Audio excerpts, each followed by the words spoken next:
Kahimtang sa panahon ng latest news. Diyan sa linya ang atong pag-asa magtaan, pinagi ni Sir Jomar Iclarino. Sir Jomar, may butag. Yes sir, may buntag sa tanan o sa atong tanan tigpaminaw kinitong latest weather update karong adlaw.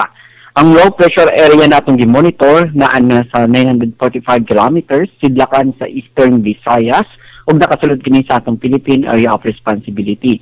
Habagat o southwest monsoon nakaapekto sa Luzon o sa kasagpambahin sa Visayas lakit na ang lalawigan sa Mindanao. Atong weather condition diri sa Central Visayas lakit na ang probinsya sa Cebu, makasin natin na medyo mapanganuron nito na sa madag-umon na kalangitan ug na mga katag-katag na mga pag-ulan o kini mga thunderstorms mugda kini sa hinungaw sa low pressure area. Padayon na mag-monitor sa mga gi-issue ng mga thunderstorm o rainfall advisories lakit na ang color-coded na heavy rainfall warnings. Magdala kayo usahay ko sa mga pag-ulan na posibleng flash floods or landslides, ilagay na sa mga highly identified na mga vulnerable areas.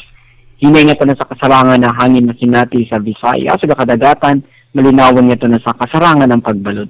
Temperatura sa Cebu, 26 to 32 degrees Celsius, ang hari adlaw Musalop, alas 6:04 sa hapon, ang dagat Muhunas, alas 2:33 sa hapon, mutaob sa alas 8:21 sa gabi. Philippine Standard Time, alas 6:21 sa buntag, ikan pagka sa Visayas, DOST Jomar Iclarino. Salamat kayo, Sir Jomar. May buntag sa pag-asa magtaan. Okay, salamat. Good morning. Okay, sir. Good morning.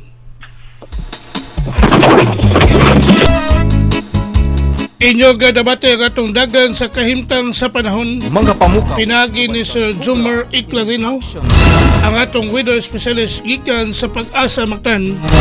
Naghatod sa atong dagan sa kahimtang sa panahon kun weather update nining adlaw nga Biyernes, pizza size, bulan sa Hunyo tuig 2025. Salamat ni Sir Jomar Iclarino. Mayong buntag sa pag-asa magtan. Panginoon, sa'yo sa kabuntagon.